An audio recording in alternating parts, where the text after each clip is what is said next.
ఈరోజు కూడా మనం ముందు ఉపోద్ఘాతాన్ని చూసాం కదా. ఇన్ని రకాల ఎలిమెంట్స్ ఉన్నటువంటి ఫెస్టివల్స్లో మన నుంచి దేవుడు ఏం కోరుతూ ఉన్నాడు అనే విషయాన్ని ఈరోజు చూద్దాం. మన యొద్ద నుండి దేవుడు ఏం కోరుతూ ఉన్నాడు చాలా జాగ్రత్తగా కొద్ది నిమిషాలు పరిశీలన చేయండి. మీకు అర్థమయ్యే రీతిలో నేను అందిస్తాను వాక్యాన్ని. మేకా గ్రంథం అయ్యా, దేవుడు ఏం మాట్లాడుతూ ఉన్నాడో దాన్ని చదివి దానిలో ఉన్నటువంటి భావాన్ని, ఉద్దేశాన్ని అర్థం చేసుకోవడానికి మనం చేరి ఉన్నాము. మేకా గ్రంథము అందరూ తీసి 6వ అధ్యాయము 6వ వచనం నుంచి చూడండి. 6వ వచనం నుంచి ఆ వచనాలు చదివేసిన తర్వాత దాని అర్థాన్ని, భావాన్ని చూద్దాం. మేకా గ్రంథము 6వ అధ్యాయము 6వ వచనం నుంచి నేను చదువుతున్నాను, దయచేసి గమనించండి.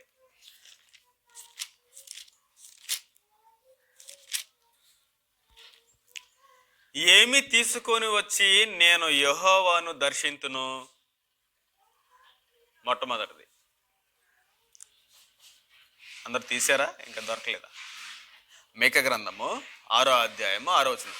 ఏమి తీసుకొని వచ్చి నేను యెహోవాను దర్శింతును. తర్వాత ఏమి తీసుకొని వచ్చి మహోన్నతుడైన దేవుని సన్నిధిని నమస్కారము చేతును. మీరు ఆ ముగింపులో చూస్తే క్వశ్చన్ మార్కులు ఉంటున్నాయి, అర్థమవుతుందండి. ఆ బైబిల్లో క్వశ్చన్ మార్క్ అనేది ఉంటుంది. అది కూడా మీరు పరిశీలన చేయాలని ప్రభు పేరును బట్టి మీకు తెలియపరుస్తున్నాను. ఏమి తీసుకొని వచ్చి నేను యెహోవాను దర్శింతును. ఏమి తీసుకొని వచ్చి మహోన్నతుడైన దేవుని సన్నిధిని నమస్కారము చేతును. ఇంకా దహన బలులను, ఏడాది దూడలను అర్పించి దర్శింతునా. వేల కొలది పొట్టేళ్లను, వేలాది నదులంత విస్తారమైన తైలమును ఆయనకు సంతోషము కలుగుజేయనా. అన్ని ప్రశ్న మార్గంగా అక్కడ ఉన్నాయి. తర్వాత నా అతిక్రమమునికై నా జ్యేష్ఠ పుత్రుని నేను ఇత్తునా. మనుషుడా, 8వ వచనం. ఏది ఉత్తమమో అది నీకు తెలియజేయబడి ఉన్నది. న్యాయముగా నడుచుకొనుటయు 1, 2. కనికరమును ప్రేమించుటయు 3. దీన మనసు కలిగి నీ దేవుని ఎదుట ప్రవర్తించుటయు. ఇంతే కదా యెహోవా నిన్ను అడుగుచున్నాడు. ఇదే మనం ఈరోజు నేర్చుకోబోయేటువంటి లేదా పాఠం. ఇప్పుడు 6వ వచనంలో ఏమి తీసుకొని వచ్చి నేను యెహోవాను దర్శింతును అనేటువంటి ఆవేదనని, అయా మనసులో ఉన్నటువంటి భక్తి భావాన్ని భక్తుడు అక్కడ వ్యక్తపరుస్తూ ఉన్నాడు. అయా, నువ్వు గొప్పవాడివి, ఉన్నతమైనటువంటి వాడివి. నీ ఆలోచనలకి మా ఆలోచనలకి చాలా వ్యత్యాసం ఉంటుంది. నీ చిత్తానికి మా ఉద్దేశాలకి చాలా వ్యత్యాసం ఉంటుంది. నీ ప్రణాళికలు వేరు అని ఆయన అర్థం చేసుకొని, ఎవరో భక్తుడు ఏమంటున్నాడంటే, ఏమి తీసుకొని వచ్చి నేను యెహోవాను దర్శింతును. మనమైతే దేవుణ్ణి ఎట్లా దర్శిస్తాం చెప్పండి ఒకసారి. మనమైతే లేదా మానవాళి దేవుణ్ణి ఎలా దర్శిస్తారండి? మంచి బట్టలు వేసుకొని వచ్చి దర్శిస్తారు, అవును కదా? మంచి బట్టలు వేసుకొని దర్శిస్తారు. ఇంకా మ్రొక్కుబడితో వచ్చి చెల్లిస్తారు లేదా దర్శిస్తారు. మ్రొక్కుబడిగా వచ్చి దేవుని దర్శిస్తారు. మీరు ఫిబ్రవరి 9, 10, 11 చూసినట్లయితే ఒక పండగలు జరుగుతాయి. ఏ పండగలు అవి? ఏ పండుగలండి? ఫిబ్రవరి 9, 10, 11 శీతాకాలపు పండుగల్లో గుణదల మేరీమాత ఉత్సవాలని జరిగింది. అల్లిపల్లి కూడా జనవరి 29, 30, 31. జనవరి 29, 30, 31 లేదా 31, 1, 2 కూడా జరుగుతుంది. అక్కడికి ఎందుకు వెళ్తాం చెప్పండి? దేవుని దర్శించుకోవడానికి వెళ్తారు. వాళ్ళ మొక్కుబడిని తీసుకొని వెళ్తారు కదా, అంతేనా? ఇంకా అన్యుల దగ్గరికి మనం కనుక వెళ్ళినట్లయితే, అన్యుల దగ్గరికి వాళ్ళు ఎలా దర్శిస్తారు చెప్పండి దేవుణ్ణి? బంగారంతో కదా. ఏదైనా ఒక జంతువుని తీసుకొని వెళ్ళి దేవుణ్ణి దర్శిస్తారు.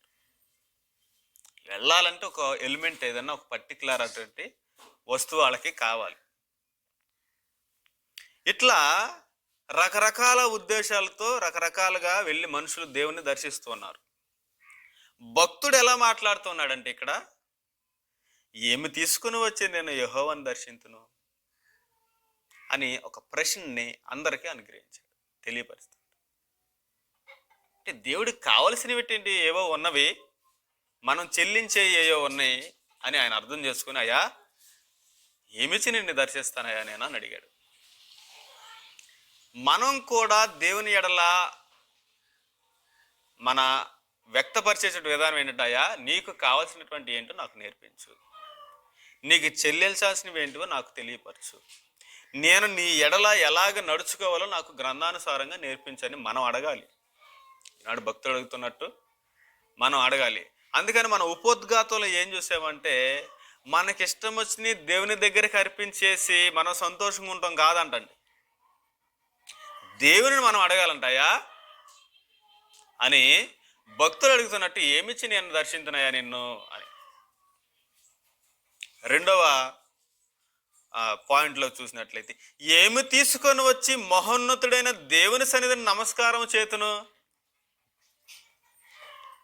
నమస్కరించాలంటే, దర్శించాలంటే ఏదో ఒక ఎలిమెంట్ కావాలి. ఇశ్రాయేలు అందరూ కూడా నమస్కారం చేశారు దేవుడి దగ్గరికి వచ్చి. ఎలా చేశారు వాళ్ళు? ఇశ్రాయేలు అందరూ ఏదో ఒక వస్తువునో, ఒక పొట్టేలునో, దూడనో తీసుకొని వచ్చి ఇశ్రాయేలు అందరూ దర్శిస్తూ నమస్కారం చేసేవాళ్ళు. అయితే దేవుడు వాళ్ళందరినీ చూసి ఏమన్నాడంటే, ఇశ్రాయేలు అందరిని చూసి, మీ నమస్కారం కానివ్వండి, మీ దర్శనం కానివ్వండి, మీరు వచ్చి నా ఆవరణం తొక్కే విధానం కానివ్వండి, నేను మెచ్చను, నాకు ఇష్టమైనవి కావు అని ఇశ్రాయేలును ఉద్దేశించి మాట్లాడాడు. ఇశ్రాయేలును ఉద్దేశించి మాట్లాడడానికి గల కారణం ఏంటంటే, ఇశ్రాయేలుగా లేరు. ఎట్లా లేరు? ఇశ్రాయేలుకి ఏముందంటే ధర్మశాస్త్రం ఉంది. ఇశ్రాయేలుకి దేవుని ఆజ్ఞలు ఉన్నాయి, దేవుని చిత్తం ఉన్నది. అయితే ఇశ్రాయేలు అందరూ కూడా చెరపట్టబడి విడుదల చేసిన తర్వాత ఒక్కొక్క ప్రదేశంలోకి చెదరగొట్టబడ్డారు. ఆ చెరపట్టబడినప్పుడు వాళ్ళ దేశంలో ఉన్నటువంటి ఆచార సాంప్రదాయాలని పాటిస్తూ అనేకమైనటువంటి విగ్రహాల దగ్గరికి వెళ్ళి వాళ్ళ సంప్రదాయాలను తీసుకున్నారు ఇశ్రాయేలీలు. ఆ సంప్రదాయాల్ని తీసుకొని వచ్చి ఎక్కడ పెట్టారంటే, మరలా దేవుని సన్నిధిలో పెట్టినప్పుడు దేవుడు ఏమన్నాడంటే వాళ్ళని చూసి, నేను ధర్మశాస్త్రంలో చెప్పినవి కాక నాకు ఆయాసకరమైనటువంటి విషయాలు మీరు జరిగిస్తూ ఉన్నారు. నా ఆవరణాన్ని, నా సన్నిధానంగా ఉండి నేను చెప్పినటువంటి విషయాల్ని మీరు జరిగిస్తూ ఉన్నారని దేవుడు వ్యక్తపరిచాడు. అందుకని భక్తుడు దాన్ని లోతుగా వెళ్ళి ఏమంటున్నాడంటే, అయ్యా ఏమిచ్చి నేను నిన్ను దర్శిస్తాను, ఏమి తీసుకొని వచ్చి మహోన్నతుని దేవుని సన్నిధి నమస్కారం చేస్తాను నేను. చాలామంది అండి రోడ్డును పోయేటప్పుడు అందరూ నమస్కారం చేస్తారు విగ్రహానికి కదా. అంటే విగ్రహంలో ఏముందని? దైవం ఉందని నమస్కారం చేస్తారు. అయితే విగ్రహం గురించి దేవుడు ఏం చెప్తున్నాడో మనం చూస్తే, విగ్రహాలకి చెవులు ఉంటాయంట కానీ వాటికి వినపడదంట. ముక్కు ఉంటుంది కానీ అవి వాసన చూడలేవని చెప్తున్నాడు. కళ్ళు ఉంటాయంటే కానీ అవి చూడలేవని చెప్తున్నాడు. వాళ్ళు చూడటానికి మనిషి ఆకారంలో కనపడతారు కానీ నడవలేరంట. వాళ్ళు దాన్ని తీసుకొని వెళ్ళి పెట్టడానికి ఎవరు కావాలంట? మనుషులే కావాలంట. అయితే ఆ మనిషి ఏం చేస్తున్నాడంటే దాన్ని నిలవబెట్టుకొని దానికి నమస్కారం చేస్తూ ఉన్నారు. కొంతమంది ఏ చందానో ఏమండి వాళ్ళకి కలిగినటువంటి ఏదైనా వస్తువులను తీసుకొని వచ్చి దేవునికి దండం పెట్టుకొని మనసులో ఏదో ఒకటి తలంచుకొని అట్లా కోరుతూ వెళుతున్నటువంటి అందరిని ఉద్దేశించి, మహోన్నతుడైన దేవుని సన్నిధిని నమస్కారం నేను ఎట్లా చేస్తాను, నా నుంచి కోరుకునేది వేరే ఉంటే నేను ఎట్లా చేయగలను, ఎలా దర్శించగలను నేను అనేటువంటి విషయాన్ని చెప్తున్నాను. ఇంకా దహన బలులను ఏడాది దూడలను అర్పించి దర్శింతునా. ఏమడిగారండి? మనం మొక్కుబళ్ళు మొక్కుంటాం కదా, నాకు ఈ మేలు జరిగితే నా కుటుంబంలో నేను ఈ సంవత్సరం ఖచ్చితంగా ఏదో ఒక ప్రాంతానికి, మనకు నచ్చిన మన దగ్గరలో ఉన్నటువంటి ప్రదేశానికి, అది ఏదైనా కావచ్చు, నేను వచ్చాయా పలానాది చెల్లించి నా మొక్కుబడి నేను తీర్చుకుంటానయ్యా అనే విషయాన్ని చాలామంది చెబుతూ ఉంటారు, మొక్కుకుంటూ ఉంటారు కదా. దహన బలులను ఏడాది దూడలను అర్పించి దర్శింతునా అని మాట్లాడుతూ ఉన్నారు భక్తుడు. ఏమండి, పాత నిబంధన గ్రంథంలో బలుల గురించి మనం చూసినట్లయితే ఇర్మియా గ్రంథం చూడండి. ఇర్మియా గ్రంథము, దేవుడు తన గ్రంథములో రాయించుకున్నటువంటి మాటలు మనం చూస్తున్నాం. ఇర్మియా గ్రంథము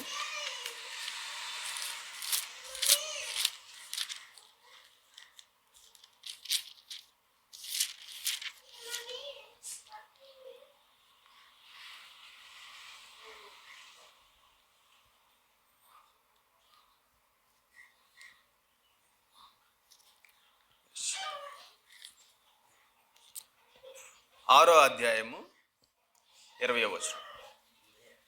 ఇర్మియా గ్రంథము 6వ అధ్యాయము 20వ వచనం. శాబా నుండి వచ్చు సాంబ్రాణి నాకేలా. అయా వింటూ ఉన్నారా? శాబా నుండి వచ్చు సాంబ్రాణి నాకేలా. చాలా అధికమైన ధర పలుకుతుందండి అది. బంగారము, సాంబ్రాణి, బోళము క్రీస్తు ప్రభు వారిని దర్శించినటువంటి జ్ఞానులు ఆయనకి సమర్పించి పూజించి తిరిగి వెళ్ళి సంతోషంగా వాళ్ళ దేశంలోనికి చేరారంట. అంటే సాంబ్రాణి అనేది చాలా అధికమైన ధర పలికేటువంటి గొప్ప ధననిధి. శాబా నుండి వచ్చు సాంబ్రాణి నాకేలా. ఇర్మియా గ్రంథం, యెషయా, ఇర్మియా, హెజ్కేలు, దానియేలు ఇలా వరుసగా ఉంటాయి పుస్తకాలు. చూడండి. దూరదేశము నుండి వచ్చు మధురమైన చెరుకు నాకేలా. మనం అంటేనండి ఏ కుర్చీనో ఏ కలపో తీసుకొచ్చి ఇక్కడ పెడతాం, కానీ అధికమైనటువంటి వాళ్ళు, ఉన్నతంగా సంపాదించినటువంటి వారు, నా దేవునికి నేను సమర్పించేది ఏదైనా ఉందంటే అది గొప్పదై ఉండాలని దేశాలన్నీ గాలిచ్చి ఉన్నతమైనది ఎక్కడైతే ఉంటుందో, అంటే ఎవరికి దొరకంది ఎక్కువ ధర బలికేది, ఎవరు ఏమైనటువంటి మోడల్లో దేవునికి ఇస్తూ ఉంటారు. దేవుడు అలా ఇష్టపడతాడు, నన్ను కూడా దీవిస్తాడు, ఆశీర్వదిస్తాడు అనేటువంటి ఉద్దేశాలతో వాళ్ళు ఇస్తూ ఉంటారు. దూరదేశము నుండి వచ్చు మధురమైన చెరుకు నాకేలా అంటే మాధుర్యాన్ని. మీ దహన బలులు నాకు ఇష్టమైనవి కావు, మీ బలుల యందు నాకు సంతోషము లేదు. ఏంటంటే దేని యందు సంతోషం లేదంట? బలుల యందు నాకు సంతోషం లేదు. ఆ బలులు, దహన బలులు నాకు ఇష్టమైనవి కావు. వీళ్ళు ఎక్కడి నుండి నేర్చుకున్నారు ఈ విషయాలు? దహన బలులు అంటే అన్య సాంప్రదాయాల నుంచి ఎక్కువగా నేర్చుకొని ఇశ్రాయేలు కూడా వాటిని పాటించడం ప్రారంభించారు. అంటే పాత నిబంధనలో ఒకప్పుడు దేవుడు చెప్పినప్పటికీ ఒక కాలానికి వచ్చేసరికి వాటిని ఆపేయమన్నాడు. అయినప్పటికీ వీళ్ళు వాటిని వదలక జరిగిస్తూ ఉన్నప్పుడు చెబుతున్నటువంటి మాట, నాకు సంతోషము లేదయా. అయితే అదే మీకా గ్రంథంలో ఏమంటున్నాడండి? దహన బలులను, ఏమండి, పొట్టేళ్ళను, ఇంకా అవన్నీ నాకు ఇష్టమైనవి కావు, నేను చెప్పట్లేదు కదా జరిగించమని అని చెబుతూ ఉన్నాడు. ఇంకా కీర్తన గ్రంథము 4వ అధ్యాయం 5వ వచనం కూడా చూడండి. బలుల గురించి కొన్ని రెఫరెన్సెస్ చూద్దాము. కీర్తనకారుడు మాట్లాడుతూ 4వ అధ్యాయం 5వ వచనాన్ని చూసినట్లయితే,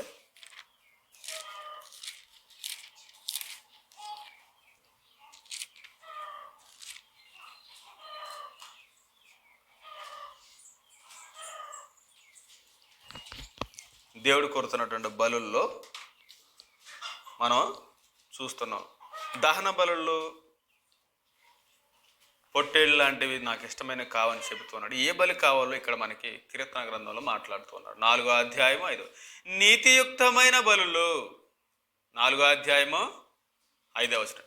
నీతియుక్తమైన బలులు అర్పించు యెహోవాను నమ్ముకొనుడి. నీతియుక్తమైన బలులు అర్పించుచు దేవునిని ఏం చేయాలంట? నమ్ముకోవాలి. ఎట్లా కనపడతాయండి నీతియుక్తమైన బలులు అంటే? ఎలా ఉంటాయి అవి? బలి అంటే మాకు తెలిసింది రక్తాన్ని చెందించడమే బలి, అంతే కదండి. దాన్ని మరలా వండుకు తిని సంతోషంగా ఉండటమే మాకు కావాల్సిన భక్తి ఆధారం. నీతియుక్తమైన బలులు అర్పించుచు యెహోవాను నమ్ముకొనుడి అంటే దేవుడు చెబుతున్నటువంటి విషయాలని గ్రంథం మనకు నేర్పిస్తే ఏమంటుందంటే, మీరు అర్పిస్తున్నటువంటి బలులు లేదా మీరు ఏ ఉద్దేశంతో వస్తువులు తీసుకొని వస్తూ ఉన్నారో, ఏం అర్పించి నేను దేవుణ్ణి దర్శించాను, నేను కూడా దేవుణ్ణి తెలుసుకున్నానని మీరు అనుకుంటూ ఉన్నారో అది కాదు. కానీ నేను చెప్పేటువంటి బలులు వేరే ఉన్నాయి, నన్ను దర్శించే విధానం వేరే ఉందని గ్రంథం మాట్లాడుతూ ఉంది. అయా అంటే నేను ఎందుకు ఈ అంశాన్ని మీతో మాట్లాడదలిశానంటే, ఇయర్లీ వన్ టైము, సంవత్సరానికి ఒకసారి వెళ్ళి దేవుని దర్శించుకొని సంతోషంగా జీవించే జనాంగం ఉన్నారు. అర్థమవుతుందా? లేదా వాళ్ళకి అనుకూలంగా ఉన్నటువంటి సందర్భాల్లో దేవుని దగ్గరికి వచ్చి దేవుని మీదటువంటి విశ్వాసాన్ని వ్యక్తపరిచి తిరిగి వెళ్ళి వాళ్ళకి మరలా అనుకూలంగా ఉండేప్పుడు వచ్చేటువంటి జనాంగం కూడా ఉన్నారు. అయితే దేవుడు అలా కోరుకుంటున్నాడా, వాళ్ళని కూడా యాక్సెప్ట్ చేస్తున్నాడా, ఒప్పుకుంటున్నాడా అనే ఉద్దేశంలోనే ఈ యొక్క అంశాన్ని మనం నేర్చుకుంటున్నాం. ఏమిచ్చి నేను దర్శింతును అని క్వశ్చన్ మార్క్ ఇచ్చాడు అక్కడ మీకా గ్రంథం 6:6లో. అంటే దేవుడి దగ్గర నుంచి సమాధానం వేరే ఉంది, మనం పాటించేటువంటి భక్తి వేరే ఉంది.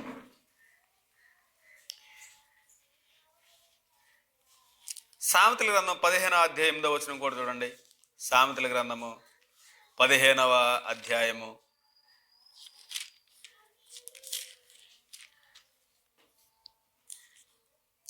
8వ వచనం. భక్తిహీనులు అర్పించు బలులు యెహోవాకు హేయములు. భక్తిహీనులు అర్పించు బలులు యెహోవాకు హేయములు. హేయం అంటే కొన్ని పదాలు క్లిష్టంగా ఉంటాయి అర్థం చేసుకోవాలంటే. హేయము అంటే అర్థం ఏంటంటే ఇష్టము కానివి అని అర్థం. భక్తిహీనులు అర్పించు బలులు ఏంటంట? దేవునికి ఇష్టం కావు. దేవుడు భక్తికి ఆధారం ఏం చెప్పాడంటే యాకోబు పత్రికలో, ఇహలోక మాలిన్యత అంటించుకొనకుండా చూసుకొనటియే భక్తి అన్నారు. భక్తిహీనులు అర్పించే బలులు నాకు ఇష్టమైనవి కావని మాట్లాడుతూ ఉన్నారంటే, ఇహలోక సంబంధంగా జీవిస్తూ ఎప్పుడన్నా ఒకసారి వచ్చి తనకు కలిగిన దాంట్లో దేవునికి సమర్పించి, నేను కూడా దేవుని దర్శించాను, దేవునికి నమస్కారం చేసాము, దేవుడు నా మీద ఆశీర్వచనం ఉంచారు అనేటువంటి విధానంలో వాళ్ళు ఉంటే అది నాకు ఇష్టమైనది కాదు అని అంటున్నారు. అంటే దేవుడు మనల నుండి ఏదో కోరుకుంటూ ఉన్నారు. అదే భక్తుడు అక్కడ మనకి తెలియపరుస్తున్నాడు అన్నమాట. సామెతల గ్రంథం 15:8 ఏమంటూ ఉన్నాడు? భక్తిహీనులు అర్పించే బలులు నాకు హేయములు, యథార్థవంతుల ప్రార్థన ఆయనకు ఆనందకరము అని చెప్తూ ఉన్నాడు. నీతియుక్తమైన బలులు ఆయనకి ఇష్టమైనవని చెబుతున్నాడు. 27వ అధ్యాయంలో సామెతల గ్రంథంలో 27వ వచనం చూస్తే 21-27 అండి.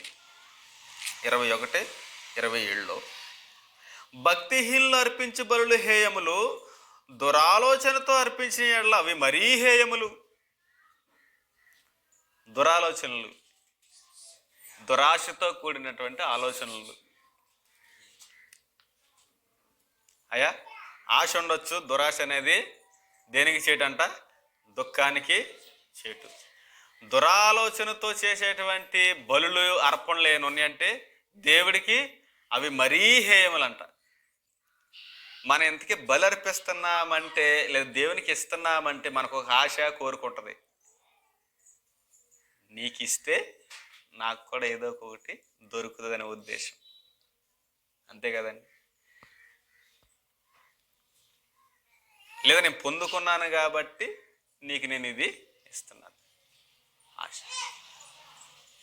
అందుట్లో మనకి ఆశ లేకుండా, కోరిక లేకుండా, దేవుణ్ణి అడక్కోకుండా మనం దేవుని దగ్గరికి వెళ్ళలేమండి. ఏదో ఒకటి ఆశించి ఏదో ఒకటి కోరుకొని దేవుని దర్శిస్తూ ఉన్నాం. ఇక్కడ కూడా 21-27లో మాట్లాడుతున్న మాట ఏమంటే, 27లో భక్తిహీనులు అర్పించే బలులు హేయములు, దురాలోచనతో అర్పించిన యెడల అవి మరీ ఇష్టమైనవి కావు. దేవుడు నీవు నేను రాకమునిపే భూలోకానికి నీవు నివసించడానికి గొప్ప ప్రకృతిని నీకు ఇచ్చాడండి. నీవు నేను భూమి మీద రాకమునిపే నువ్వు ఇందులో ఎలాగైనా జీవించవచ్చు, ఎలాగైనా పండించుకోవచ్చు, ఎలాగైనా తినొచ్చు. అన్ని రకాల షడ్రుసులు నేను పెట్టి నేను భూమి మీదకి తీసుకునవచ్చు. నేను ఆశిస్తాను ఒకటే. మనమైతే దేవుని దగ్గర నుంచి ఆశించి మరలా దేవునికి ఏమిస్తామంట, ఆయన ఇచ్చిన దాంట్లో నుండి కొంత ఏదో ఒకటి. అది ఎప్పుడు అంటే నీకు ఇష్టం వచ్చినప్పుడు.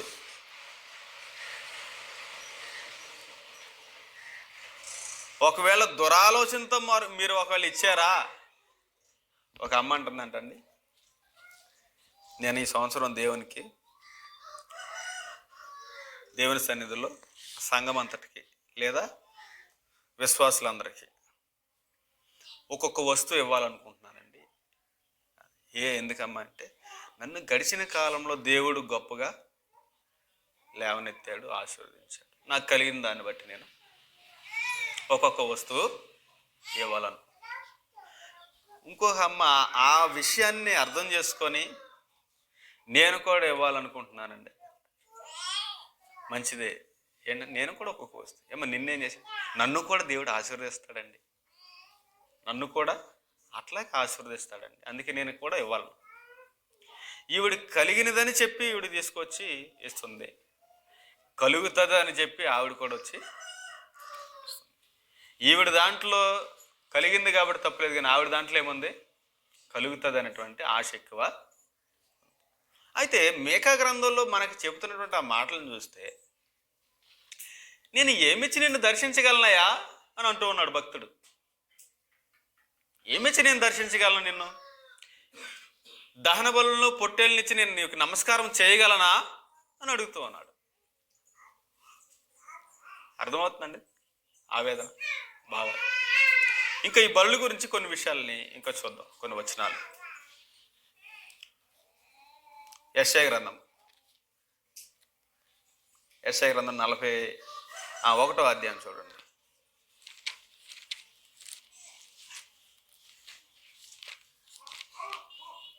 యెషయా గ్రంథము 1వ అధ్యాయము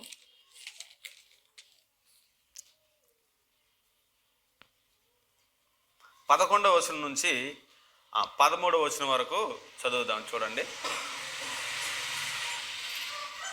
యెహోవా సెలవిచ్చిన మాట ఇదే. ఎవరంటండి మాట ఇచ్చింది అక్కడ? యెహోవా. విస్తారమైన మీ బలులు నాకేలా, విస్తారమైన మీ బలులు నాకేలా. అక్కడ కూడా క్వశ్చన్ మార్క్. అంటే ఎందుకు ఇస్తున్నారు అని అర్థం అన్నమాట. తర్వాత బాగుగా మేసిన దూడలు లేదా క్రొవ్వును నాకు వెక్కసమాయను. ఒకప్పుడు నేను చెప్పాను, ఒకప్పుడు పొందుకున్నారు, ఒకప్పుడు అడిగారు, ఒకప్పుడు యాక్సెప్ట్ చేశారు. తర్వాత కాలక్రమేణా వచ్చేసరికి ఇశ్రాయేలు అర్పించే బలులు ఎందుకు ఎక్కసం అవుతున్నాయో మనం చూసినట్లయితే, ఇశ్రాయేలు అన్య ప్రదేశాల్లో ఉన్న సాంప్రదాయాలన్నింటినీ తీసుకొని వచ్చి బబులోనియన్స్ వాళ్ళని పట్టుకెళ్ళిపోయారు, మాది పార్సీకుల వాళ్ళని పట్టుకెళ్ళారు, గ్రీకుల వాళ్ళని పట్టుకెళ్ళారు, రోమన్స్ వాళ్ళని. వాళ్ళు వెళ్ళిన ప్రదేశాలన్నీ కూడా అన్ని ప్రదేశాలు విగ్రహారాధన ఉన్నటువంటి ప్రదేశాలు. సొలొమోను సైతం అన్ని దేవతల వైపు తిప్పివేడి ఏమైపోయాడు, దేవునికి దూరం. మోయాబు అయితే విపరీతమైనటువంటి వ్యభిచార ప్రాంతం. వీళ్ళు వెళ్ళిన ప్రదేశాలు బాబిలోనియన్స్, నెబుకద్నెజరు పరిపాలిస్తాడు, దర్యావేషన్, అవన్నీ కూడా ఒక ప్రతిమని నుంచోబెట్టి దాన్ని నమస్కారం చేయమని చెప్పి దానియేలుని ప్రశ్నించాడు. ఇట్లా వీళ్ళు అన్ని సాంప్రదాయాల్లోకి వెళ్ళి ఆ సాంప్రదాయాల్ని, పద్ధతుల్ని, ఆచారాలను తీసుకొచ్చి దేవుని దగ్గర పెడుతూ ఉన్నప్పుడు అప్పుడు మాట్లాడుతూ ఉన్నాడు, అయా విస్తారమైన బలులు నాకేలా, దహన బలులు, పొట్టేళ్ళు, బాగుగా మేపిన దూడకరువు నాకు వెక్కసమాయను, కోడెల రక్తమంది అయినను, గొర్రెపిల్ల రక్తమంది అయినను, మేకపోతుల రక్తమంది అయినను నాకు ఇష్టము లేదు. అయ్యా దేవుడు సర్వమానవాళ్ళని సృజించినటువంటి దేవుడు ఏమంటున్నాడంటే, వీటి వలన నాకు సంతోషము లేదు, వీటిని మీరు అర్పించటం వలన నాకు సంతోషము లేదు. అది మీరైనను, ఇశ్రాయేలీయులైనను, సర్వమానవాళ్ళు ఎవరైనాను వీటిని అర్పించడం వల్ల నాకు ఇష్టం లేదు. అంటే వీటిని మానేమంటున్నాడంటే దేవుడు ఏదో మనకి ఇవ్వబోతున్నాడు ముందు అని అర్థం. ఇది మాట్లాడుతున్న సమయానికి ఒకటే బలి జరగాలి, ఒక్కసారి రక్తం చిందించబడాలి, ఒక్కలే గొర్రె పిల్లగా వధింపబడాలి, అదే బలి తప్ప నేను బలిని కోరట్లేదు అనే సమాచారం ముందుంది కనుక ఇక నాకు అవసరం లేదయా, ఇక మీదట జరగడానికి వీలు లేదు అనేటువంటి విషయం. అంటే ఇది మనకే వర్తిస్తుంది అంటే అందరికీ వర్తిస్తుందండి. చాలామంది ఇప్పటికీ ఏం చేస్తున్నారు, బలిని అర్పించడానికి వెళుతున్నారు, దర్శిస్తున్నారు. కాబట్టి దేవుడు సర్వసృష్టికర్త ఏం కోరుతూ ఉన్నాడంటే అవి నాకు అవసరం లేదు, అవి నాకు ఎక్కసమాయను అనేటువంటి విషయాన్ని చెబుతూ ఉన్నారు. అంటే మనం బలి అనగానే అది ఒకటే అనుకుంటాం, కానీ ఏదో ఒకటి ఇచ్చి నేను దర్శించవచ్చు, ఏదో ఒకటి ఇచ్చి నేను ఆయన మేలు పొందుకోవచ్చు అనే ఉద్దేశాన్ని కూడా ఇక్కడ పొందుపరిచి మాట్లాడుతున్నారు. ఇంకా కింద వచనాలు చూద్దాం. నా సన్నిధిని కనబడవలని మీరు వచ్చుచున్నారే, నా ఆవరణంలో త్రొక్కుట మిమ్మను రమ్మన్న వారెవరు? చాలా ఆవేదనతో కూడుకున్నటువంటి మాటలు అవి. అయ్యా నా ఆవరణం తొక్కటానికి మిమ్మల్ని రమ్మన్నటువంటి వ్యక్తులు ఎవరయ్యా? ఈ ఉద్దేశాలు, ఈ భావాలు, ఈ ఆచారాలు కలిగి ఉండి అనేటువంటి విషయాన్నే మనకి చెప్తున్నారు. మీ నైవేద్యము వ్యర్థము, అన్యుల సాంప్రదాయం ఏదైనా మనకు వ్యర్థము. తర్వాత అది నాకు అసహ్యం పుట్టించి దోపార్పణమును దాన్ని ఇక నుండి తేకుడి, నా హాస్యం పుట్టిస్తుంది అది దోపార్పణ అనేది, ఇక మీదట నా దగ్గరికి తేవద్దు. కానీ యాజకులకి చెప్పాడు, లేవీలకి చెప్పాడు అప్పుడు కదా. తర్వాత నుంచి ఏమన్నాడు, దాన్ని వేరొక కోణంలో మలిచేసి ధర్మశాస్త్రాన్ని వేరొక ఉద్దేశంలో చూస్తూ వేరొక ఉద్దేశంలో దాన్ని పాటిస్తూ ఉన్నప్పుడు దేవుడు ఏమంటున్నాడు, నేను అలా చెప్పలేదు, అది నాకు ఇష్టమైంది కాదు. మనం కూడా అంతే, ఈనాడు వాక్యానికి వేరొక ఉద్దేశాలు, ఎవరైనా ఎలిమెంట్స్ పెట్టి చేస్తున్నట్లయితే అది నాకు అవసరం లేదు, అది నాకు ఇష్టమైంది కాదు, నేను అట్లా చెప్పలేదు. నా గ్రంథాన్ని మీరు పరిశీలన చేయండి. నా గ్రంథాన్ని చదివినప్పుడు, నా గ్రంథంలో ఉన్న భావాలు సారాంశం అంతా పోసినప్పుడు ఒక సమాచారం వస్తుంది, అది సత్యము అని దేవుడు చెప్పు. మీరు ఆ ఎలిమెంట్స్ అనేది తీసుకుని వచ్చి నా సన్నిధానంగా దాన్ని పాటిస్తూ నేను దగ్గరగా ఉన్నానని మీరు అనుకుంటున్నారు, కానీ అవి నాకేమైనాయి, వెక్కసమైనవి, నాకు ఇష్టమైనవి కావు. నా ఆవరణము తొక్కుటకు మేము రమణ వ్యక్తి ఎవరయ్యా అని అడుగుతాం. అమావాస్యయు విశ్రాంతి దినమును వచనాలు చూడండి. సమాజ కోట ప్రకటనమును జరిగించుచున్నవి, పాపులు గుంపు కూడి ఉత్సాహ సమాజమును నేను ఓర్చకన చాలను. ఇందుట్లో ఇశ్రాయేలీల్లోనేనంటండి ఒక అమావాస్యకి ప్రిఫరెన్స్ ఇచ్చేవాళ్ళు కూడా ఉన్నారంట, విశ్రాంతి దినానికి ప్రిఫరెన్స్ అంటే ప్రాధాన్యత ఇచ్చేవాళ్ళు కూడా ఉన్నారంట. ఇప్పుడు కూడా ఒకవేళ అలా ఉన్నట్లయితే మనకి చెప్పేటువంటి సమాచారం అవి నాకు ఇష్టమైనవి కావు, అలాగే నేను చెప్పలేదు. దేవుడు ప్రతిదీ కూడా ఏమని చూశాడు, మంచిది, వెలుగుని చీకటిని చేసి ఒక దినమైన అది ప్రతిదీ మంచిది అని చెప్పారు. అయితే ఈ సాంప్రదాయాలన్నీ ఎక్కడి నుండి వచ్చినాయి, ఈ ఉద్దేశాలన్నీ ఎక్కడి నుండి తీసుకొని పెట్టారంటే బయట వ్యక్తుల దగ్గర నుండి తీసుకొని వచ్చి ఇందులో పొందుపరిచినప్పుడు దేవుడు వాటిని ఏమంటున్నాడంటే ఇవి నాకు అనుకూలమైనవి కావు, నేను చెప్పినవి కావు. అమావాస్యయు విశ్రాంతి దినమును సమాజ కోట ప్రకటనమును జరిగించుచున్నవి, పాపులు గుంపులు గుడి ఉత్సాహ సమాజమును నేను వచ్చకనజాలను. మీ అమావాస్య ఉత్సవములను నియామక కాలములను నాకు హేయములు ఇష్టమైనవి కావు. అవి నాకు బాధాకరములు, వాటిని సహింపలేక విసిగి ఉన్నాను. ఇంకా 15వ వచనం చూస్తే, మీరు మీ చేతులు చాపినప్పుడు మిమ్మల్ని చూడక నా కనులు కప్పుకొందును. ఇంకా చాలా ఎలిమెంట్స్ అక్కడ మాట్లాడు. ఎందుకు ఇవన్నీ చెప్తున్నారంటే, దేవుని గ్రంథము ఏది చెప్పిందో, ఏది చేయమందో అది కాక మిగిలిని చేస్తూ మేము కూడా దగ్గరగా ఉన్నామని వాళ్ళు భ్రమించినప్పుడు, వాళ్ళు అనుకుంటున్నప్పుడు దేవుడు తన సమాచారాన్ని చెబుతూ మాట్లాడుతున్నటువంటి మాటలు. ఏదైనా తోట అవ్వ, ఆదాము. ఏదైనా తోట దేవుడు. ఏదైనా తోట సాతాను. ఈ నలుగురే కదండి, ఈ నలుగురే కదా. ఏదైనా తోటలో అవ్వ, ఆదాము దేవునితో గడుపుకుంటూ, దేవునితో ఉన్నాము అని అనుకుంటూ ఎవరికి దగ్గరగా ఉన్నారు? సాతానికి దగ్గరగా ఉన్నారు. ఎట్లా? దేవుడు ఈ పండు తిను దినమున నిశ్చయముగా చచ్చిపోతావు, శాస్త్రం అది, దేవుని ఆజ్ఞ అది. తింటే దేవతల వలె ఉంటారు అని చెప్పినటువంటి వ్యక్తి అపవాది, సాతాను. ఎవరి మాట హృదయంలో ఉంది, కనపడటానికి ఎవరికి దగ్గరగా ఉంటూ ఉన్నారు? సాతాను మాట హృదయంలో ఉంది, కనపడటానికి దేవునితో కనపడుతూ ఉన్నారు ఏదైనా తోటలో. అంతేనండి. ఇప్పుడు ఈ ప్రదేశాలకు వచ్చి దేవుడు మనల్ని చూస్తే మనం దేవునికి కనపడుతుంటాం, దేవుని దగ్గరగా ఉంటాం. కానీ మన హృదయంలో ఉన్నది ఏ మాట? సాతాను మాట. అంటే ఎవరికి మనం దగ్గరగా ఉన్నామని అర్థం? సాతానికి దగ్గరగా ఉన్నామని అర్థం. దేవుడు కూడా ఈనాడు మనం దగ్గరగా ఉన్నాం మనం అనుకుంటున్నాము, కానీ మన హృదయాల్లో వేరే ఉద్దేశాలు ఉన్నాయి, వేరే భావాలు ఉన్నాయి, వేరే సారాంశం ఉంది అని తన గ్రంథం ద్వారా మనకి ఆ విషయాన్ని 11 నుంచి 13 వచనాల సారాంశాన్ని తీసుకుంటే, అవన్నీ నాకు హేయములు, ఇష్టమైనవి కావు, నాకు వెక్కసమాయను, నేను ఆలకించిన కన్నులు కప్పుకుందును అని అంటే నేను చెప్పలేదు చేయమని, నేను మానేమనే చెబుతున్నాను. నాకు ఇష్టమైనవని చెప్పట్లేదు, నేను ఇష్టమ కావని చెబుతున్నాను. అయినా మీరు వాటిని చేస్తూ ఉన్నారు అనేటువంటి విషయాన్ని చెప్తాను. అవ్వ, ఆదాము ఏమనుకున్నారంటే, హృదయంలో ఒకటి ఉంచుకొని దేవుని దగ్గర ముఖస్తుతి చేశారు, ముఖ నమస్కారం చేశారు. దేవునికి తెలియదని అనుకున్నారు వాళ్ళు. దేవునికి సమస్తము తెలుసు, ఆయన సర్వజ్ఞాని, సర్వంతర్యామి, సర్వము వ్యాపించి ఉన్నటువంటి వ్యక్తి. వాళ్ళు ఏం చేశారండి? నేను సింహాసనం మీద కూర్చొని దేవత వల్లే ఉంటాను బలంగా విశ్వసించారు.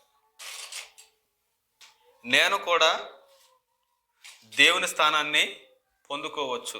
వాళ్ళకు ఉన్నటువంటి ఆశ అంటానికన్నా దురాశ ఎక్కువ కదాలకే, దురాశే కదండి. అయితే దేవుడు ఏమన్నాడంటే, అమ్మ నీకు ఇది తప్ప సమస్తము నీకు మంచిదే, ఏ పండైనా తిను, ఎట్లాగైనా జీవించు.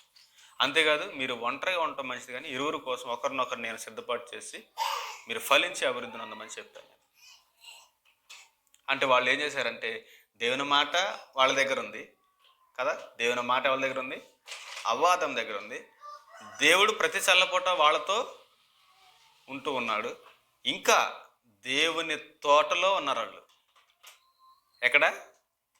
దేవుని తోటలో ఉన్నారు. దేవుని తోట ఇప్పుడు సంఘము, దేవుని తోట ఇప్పుడు సంఘము, దేవుని మాట ఇప్పుడు వాక్యము, అవాదం ఇప్పుడు సభ్యులు కదండి. దేవుని వాక్యం ఇప్పుడు ఎక్కడ ఉంది? సంఘములో ఉంది. దేవుడు ఎక్కడున్నాడు? సంఘములో ఉన్నాడు వాక్యం ద్వారా. ఇప్పుడు అదే సంఘములో, అదే తోటలో, అదే వ్యక్తుల మధ్య ఇంకొక మాట కూడా ఉంది, సాతాను మాట కూడా ఉంది. ఇప్పుడు ఎవరి మాట హృదయంలో ఉండి మనం ఉంటూ ఉన్నాము, ఎవరి దగ్గరికి వస్తూ ఉన్నామంటే, మన హృదయాలలో, అవాదం హృదయాల్లోనేమో సాతాను మాట ఉంది. ఉండడానికి ఎవరితో ఉన్నారు? ఏదైనా తోటలో ఉన్నారు, సంఘంలో ఉన్నారు. చాలా జాగ్రత్తగా లోతుకి ఆలోచన చేస్తే దేవుడు ఏమన్నాడంటే, తింటే చనిపోతారయా అన్నాడు. నా మాటను కాదని మీరు ఏదైనా చేస్తే మీరు చచ్చిపోతారయా అని చెప్పాడు. వాళ్ళకున్న దురాశన వల్ల ఏం చేశారండి, అది మేము చనిపోయినా పర్లేదు అనుకున్నారు, కానీ ఆ పండును తుంచుకొని తినాలి అనేటువంటి ఉద్దేశం. అంటే నిన్ను నన్ను ప్రేరేపించి నడిపించేది ఎవరు? వాక్యమా? ఈనాడు నువ్వు ఏదైనా చేయాలంటే ప్రామాణికంగా ఆధారం అధికారం ఏది? వాక్యమేనా? అయితే వాక్యాన్ని బట్టి మనం ఎందుకు నడవలేకపోతున్నాం? వాక్యాన్ని బట్టి ఏది చేయలేకపోతున్నాం. ఎందుకంటే మనల్ని ఎవరో ప్రేరేపిస్తూ నడిపిస్తూ ఉన్నారు. అది మనం గుర్తెరగాలి. అందుకని సాతాను తంత్రములు ఎరిగిన వారికి ఈ భూలోకంలో మీరు ఎలా ఉండాలి? ఒక వెలుగులాగా, ఒక ఉప్పులాగా, ఒక కొండ మీద నుండి పట్టణంలాగా నాకు కనపడాలి. భక్తుడు మీకా గ్రంథంలో మాట్లాడుతూ, ఎలా నేను దర్శిస్తానయ్యా? ఏ ఉద్దేశంతో వచ్చి నేను దర్శించగలను? నేను ఇచ్చేటువంటి డబ్బు, దహన బలులు, పొట్టేళ్ళు ఇవన్నీ నీకు అనుకూలమేనా? అవి ఇచ్చి నేను దర్శిస్తే నాకు సరిపోతుందా నా వ్యక్తిగత విశ్వాస జీవితానికి? సరిపోదే అని మీకా గ్రంథంలో మాట్లాడుతున్నారు. అయ్యా యెషయా గ్రంథం 43 కూడా చూడండి. 43వ అధ్యాయం.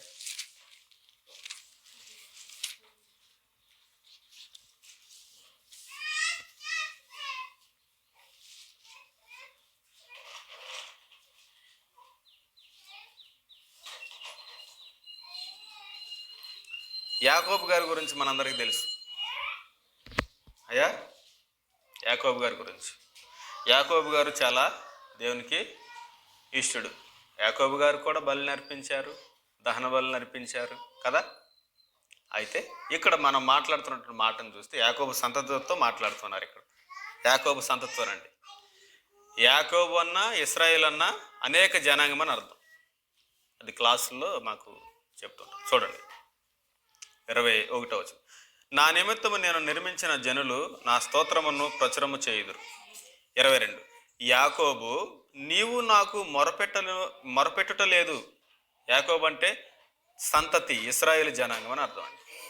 నీవు నాకు మొరపెట్టట్లేదు, ఇశ్రాయేలు నన్ను గూర్చి నీవు విసికితివి కదా. దహన బలులుగా గొర్రె మేకలు పిల్లలను నా యొద్దకు తేలేదు.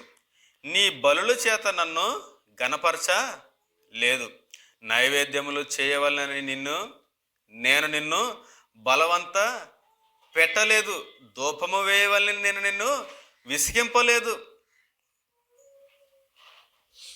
నేను నీకు చెప్పినవి కాదయా. అంటే వీళ్ళెవరంటే ఇశ్రాయేలు అంటే అన్ని జనాల్లోకి చెదరబడి మరలా తిరిగి వచ్చిన తర్వాత చేస్తున్న ఎలిమెంట్స్ని గురించి చెబుతూ మాట్లాడుతానంటే నేను వీటి గురించి మీకు ఆదేశాలు ఇవ్వలేదు. అంతకుముందు నేను మీ తండ్రి గారికి, పినతండ్రి గారికి ఇచ్చాను. పూర్వపు మీ తల్లిదండ్రులకి నేను ఇచ్చాను తప్ప మీరు చేసేటువంటి ఎలిమెంట్స్ నేను ఇవ్వలేదయ్యా. ప్రియ దేవుని బిడ్డలారా, ఆలోచన చేయండి. దేవుడు పలుకుతున్న మాట 25వ వచనం చూడండి. నేనే నా చిత్తానుసారముగా నీ అతిక్రమణలను తుడిచివేయుచున్నాను. 24 ఏముందంటే, నా నిమిత్తము సువాసన గల లవంగపు చెక్కను నీవు రోకలిచ్చి కొనలేదు. నీ బలి పశువులు క్రొవ్వు చేత నన్ను తృప్తిపరచలేదు. సరే కదా, నీ పాపముల చేత నీవు నన్ను విసికించితివి, నీ దోషముల చేత నన్ను ఆయాస పెట్టితివి. ఇవన్నిటిని మనసులో ఉంచుకొని నాకేం చేసావంటే అర్పణలు ఇచ్చావు. పాపము చేత, దోషముల చేత అర్పణలు ఇచ్చినప్పుడు నేనేం చేశానంటే నా సొంత ఇష్ట ప్రకారం వాటిని నేను అతిక్రమించాను తప్ప, తుడిసివేశాను తప్ప వేరొక ఉద్దేశంతో. నీవు నేను ఇచ్చేటువంటి అర్పణలు కానీ ఏదైనా ఉన్నాయంటే దేవుడు తన చిత్త ప్రకారం వాటిని తీసివేస్తున్నాడు తప్ప వేరొక ఉద్దేశంతో కాదు. మన మనసులో ఏముంటుంది అంటే సాతాను యొక్క తంత్రాలు, ఉద్దేశాలు ఉంటూ ఉన్నాయి. దేవుని దగ్గరికి వచ్చి మనం ఎలా ఉంటున్నాం? ఆయనకి ఇష్టలుగా జీవించడానికి ప్రయత్నము చేస్తూ ఉన్నాం, కానీ లోపల వేరొక ఉద్దేశాలు ఉంటూ ఉన్నాయి. క్రైస్తవుడి దగ్గర నుంచి దేవుడు ఏం కోరాడంటే, నీవు అవునంటే అవును, కాదంటే కాదులా ఉండాలి. ఇంతకు మించి ఏదైనా పుడితే అది దుష్టుని సంబంధించింది అన్నాడు. ఇంకా నీవు అబద్ధము ఆడకూడదు అన్నాడు. అంటే దేవుడు మన దగ్గర నుంచి కోరుకున్నటువంటి గొప్ప లక్షణాలను చూస్తే, మీ శత్రువులను ద్వేషించి హింసించే వారిని ఏం చేయమన్నాడు? ద్వేషించమని చెప్పాడు కదా. నేను మీతో ఏం చెప్తానంటే శత్రువులను ప్రేమించండి, హింసించే వారి కొరకు ప్రార్థన చేయండి. అంటే క్రైస్తవుల దగ్గర నుంచి ఆశించేవి. మనం ఏం చేస్తున్నామంటే తన ఆవరణానికి వస్తున్నటువంటి వ్యక్తులతో లేదా తన వాక్యాన్ని వినిపెట్టబడుతున్నటువంటి వ్యక్తులతో మాట్లాడుతూ, మీరు మనసులో ఉన్నటువంటి ఉద్దేశాలు ఆలోచనలు వేరైనప్పటికీ ఎక్కడ ఉన్నారు? ఎక్కడికి వస్తూ ఉన్నారు? కాదు, నేను శత్రువుల్ని నేను ఎప్పుడూ కూడా ద్వేషించమని చెప్పలేదు, ప్రేమించమనే చెప్పాను. హింసించే వారి కోసం పగబెట్టకమని నేనూ చెప్పలేదు, వాళ్ళ కోసం ప్రార్థించమని నేను చెప్పాను. ఒక్కళ్ళైనా సరే శత్రువుల గురించి ప్రార్థన చేస్తారా? హింసించే వారి కోసం ప్రార్థన చేస్తారా? వాళ్ళు ఎప్పుడైనా నాశనం అయిపోవాలని చేస్తారు తప్ప, మాకన్నా తొందరగా వాళ్ళు పైకి వస్తున్నారు, తొందరగా కిందకి దించేయని ప్రార్థన చేస్తారు తప్ప వాళ్ళు బాగు కొరకు ఎవరు ప్రార్థన చేయరు. అంటే దేవుడు మన దగ్గర నుండి కోరుకునేది మాత్రం ఏంటంటే, నా లక్షణాలు మీలో, క్రీస్తులోనికి బాప్తిజం పొందిన మీరు క్రీస్తుని ధరించుకున్నారు, క్రీస్తు స్వారూప్యములోనికి మార్చబడాలనేటువంటి ఉద్దేశాన్ని క్రొత్త నిబంధనలో. అయితే మన మనసుల్లో ఉండేటువంటి ఉద్దేశాలు వేరు, కనపడటానికి మాత్రం ఆయనకి. అందుకని ఏమిచ్చి నేను నిన్ను దర్శించునయా, ఎట్లా వచ్చి నీకు నమస్కారం నేను చేయగలను? ఆ ప్రశ్నలు అవే. దహన బలులలో పొట్టెలను ఇచ్చి అర్పణలని నీకు అనుకూలమైనవా? నీకు ఇష్టమైనవి కావే, అవి నేను ఇవ్వటానికి సరిపడే వ్యక్తిని కాదే. మీకా గ్రంథంలో మాట్లాడుతూ తన సొంత ఇష్టము చేతనే వచ్చి, నువ్వు కొడుతున్నా, అసహ్యంగా మాట్లాడుతున్నా, ముఖం మీద ఉమ్ము వేస్తున్నా, తండ్రి వీరేమి చేయుచున్నారు, వీరికి తెలియదు కనుక వీరిని క్షమించమని పలికినటువంటి తండ్రి చిత్తం నెరవేర్చినటువంటి సాక్షాత్తు క్రీస్తు వారు గొప్పవాడు. అంత గొప్ప వ్యక్తిత్వంలోనికి మీరు మార్చబడాలన్నది దేవుని సంకల్పమై ఉన్నది మానవాళందరినీ. అందుకని బాప్తిస్వాన్ని ఇస్తూ ఏమనంటే, మీరు మారు మనసు పొంది, మీకున్న మనసులు ఉద్దేశాలు వేరు, మీరు వాక్యాన్ని తెలుసుకుని మారు మనసు పొంది ఒక నూతన స్వభావంతో లేచినప్పుడే ఆయన ప్రియబిడ్డలుగా మీరు జీవించగలరు, సభ్యులుగా అందులో చేర్చబడగలరు, సంఘములో అని, రాజ్యములో అని చెప్పారు. అందుకని భక్తుడు మాట్లాడుతూ ఏమంటాడంటే, అయ్యా నేను ఏమిచ్చి నీ దగ్గరికి రాగలను అంటే, దేవుడే దానికి సమాధానంగా మరలా అందరికీ సర్వమానవాళికి చెబుతూ ఉన్నాడు. సంఘంలో వచ్చి రకరకాల ఉద్దేశాలతో ఇక్కడే ఉంటారు తప్ప వాళ్ళ భావాలు ఉద్దేశాలు వేరు. స్త్రీ పురుషులు ఇక్కడి నుంచే ప్రారంభిస్తున్నారు. ఈ మధ్య ఏదైనా స్కిట్ ప్రారంభమైంది అనుకోండి, తెల్లారి నడక ప్రారంభమవుతుంది, ఆ నడక మారుతూ ప్రారంభమవుతుంది, మాట కూడా మారుతుంది, ఆ మాట కూడా మార్చి మరీ మాట్లాడుతున్నారు ఒక్క పెర్ఫార్మెన్స్కి. అట్లా కోరలేదు దేవుడు. నీ మాటలు ఎలా ఉండాలంటే ఉప్పు వేసిన మాదిరిగా ఉండాలి, రుచికరంగా ఉండాలి. లోకంలో ఉప్పు కనుక, ఉప్పు నిస్సారం అయితే అది దేనివలన సారం పొందుతుంది? మనుషుల చేత బయట పారవేయబడి త్రొక్కబట్టికి కానీ దేనికి పనిచేయదు. క్రైస్తవులు ఉప్పు లాంటి వారు అన్నట్టుంది. అది నిస్సారం అయిపోతే పనికిరాదని చెప్తున్నాడు అన్నమాట. ఎప్పుడు నిస్సారం అవుతుంది? అది సారం కోల్పోయినప్పుడు. ఎప్పుడు సారం కోల్పోతుంది? దాని గుణం ఎక్కడ పెట్టాలో తెలుసండి. ఇదివరకే మా నాయనమ్మ లాంటి వాళ్ళకి తెలుసు, ఉగ్గు చెప్పుల్లో పెట్టేవాళ్ళు ఉప్పుని, ఉగ్గులు గాలాడకుండా లేదా మట్టి దాంట్లో వేసి మూత పెట్టేవాళ్ళు. అది ఎప్పుడు కూడా కల్లుప్లా అలా ఉంటుంది. ఇప్పుడు కనుక అలాగా వాళ్ళు పెట్టినట్టుగా పెడతాను చూడండి, కొంత నీరు అయిపోవటం, పనికి రాకుండా పోవటం. ఆ పాత్ర మంచిగా వండకపోతే సారం కోల్పోతుంది. పాత్ర శుభ్రంగా ఉండాలి. దేవుని వాక్యాన్ని కనుక నువ్వు కరెక్ట్గా తీసుకుంటే సారం కలిగి నువ్వు ఉంటావు, లేకపోతే మనుషుల చేత తొక్కబడటం తప్ప దేనికి పని చేయదనేటువంటి విషయాన్ని చెబుతూ ఉన్నాడు. మీకా గ్రంథానికి ఒకసారి రండి, మరలా మీకా గ్రంథానికి 6వ అధ్యాయము 6 నుంచి చూద్దాం, చూడండి 7వ వచనం నుంచి. 7వ వచనం. వేల కొలది పొట్టేళ్లను వేలాది నదులంత విస్తారమైన తైలమును ఆయనకు సంతోషము కలుగు చేయనా. అంటే విస్తారమైన డబ్బులు ఇచ్చి దేవుని కొనుక్కోవాలన్నా, దేవుని పెట్టుకోవాలన్నా, దేవుని దగ్గరికి వెళ్ళాలన్నా అవకాశం లేదు. విస్తార తైలమును ఆయనకు సంతోషము కలుగు చేయన. నా అతిక్రమమునకై, నేను చేసిన పాపమునకై నా జ్యేష్ఠపుత్రుని నేను ఇస్తున్నా. కొంతమంది, అంటే మన సాంప్రదాయం కాదండి అది, మన సాంప్రదాయంలోనికి వచ్చేటువంటి విధానం కూడా ఉంది ఇప్పుడు. వాళ్ళు చేసినటువంటి పాపాలకంట కొంతమందిని బలిచ్చేటువంటి సాంప్రదాయాలు, బిడ్డల్ని, లేదా బిడ్డలను బలిస్తే వాళ్ళకి ఏదో మేలు జరుగుతుంది అనేటువంటి సాంప్రదాయాలు ఉంటే, ఇవి కూడా ఎక్కడ తీసుకొని వచ్చారు వీళ్ళు? జ్యేష్ఠపుత్రుని ఏమన్న ఉద్దేశం వేరు, ప్రథమ ఫలం ఏమంటాం ఉద్దేశం వేరు, మీరు అభివృద్ధి చెందిన కొద్ది దశమ భాగం ఏమంటాం ఉద్దేశం వేరు, భావాలు వేరు. వీళ్ళు అన్య ప్రదేశాల్లోకి వెళ్ళి తీసుకొని వచ్చి ఇందుట్లో పెట్టి దాన్ని కలమషం చేసినప్పుడు మాట్లాడుతున్నటువంటి మాటలు ఇవి. ఏమంటున్నాడంటే, నా అతిక్రమమునికై నా జ్యేష్ఠపుత్రుని నేను ఇస్తున్నా. అది నీకు అనుకూలం అవుతుందా? నేను చేసిన పాపానికి వేరొక వ్యక్తి బలవటం అనేది నీకు ఇష్టమైందా? అలా నువ్వు కోరుతున్నావా? ఆ లక్షణాలు నీవేనా ప్రభు? కాదే, అట్లా నువ్వు ఎప్పుడు చెప్పనే లేదే. నా పాప పరిహారమునకై నా గర్భఫలము నేను ఇస్తున్నా. అయ్యా, ఇవన్నీ మనం పరిశీలన చేసినప్పుడు దేవుడు మన పక్క నుండి, మన ఎడల నుంచి, మన దగ్గర నుంచి కోరుకున్నటువంటి సమాచారం ఏంటి? దేవుడు మనకి ఏం చెబుతూ ఉన్నాడు? అసలు మనకు నచ్చిన విషయాలను దేవునికి ఆపాదించి మనం కూడా దేవునికి దగ్గరకు ఉన్నామని భ్రమించాలా? లేదు, దేవుని గ్రంథం మన మధ్య ఉన్నది కనుక దాన్ని విడమర్చి చదువుకొని అర్థం చేసుకొని ఇక్కడ ఉన్నప్పుడు ఆయనకి ఇష్టంగా జీవించాలా అని మనం గమనిస్తే, ఇది చదివినప్పుడు, దీన్ని అర్థం చేసుకున్నప్పుడు దేవునికి మనం దగ్గరగా ఉండగలం. లేదు, లోకాన్ని చూసినప్పుడైతే కనుక కొన్ని సాంప్రదాయాలను పెట్టాల్సినటువంటి అవసరత ఎక్కువగా సంఘాల్లో ఉంది.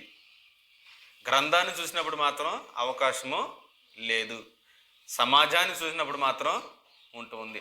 ఒకవేళ అలాంటి చూసి, సమాజాన్ని చూసి ఇక్కడికి వచ్చి దాన్ని పెట్టి నాకు దగ్గరగా ఉన్నారని మీరు భ్రమిస్తే,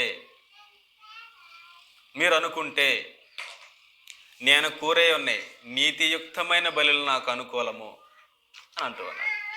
నీతియుక్తమైన బలులు నాకు అనుకూలం అంటూ ఉన్నాడు.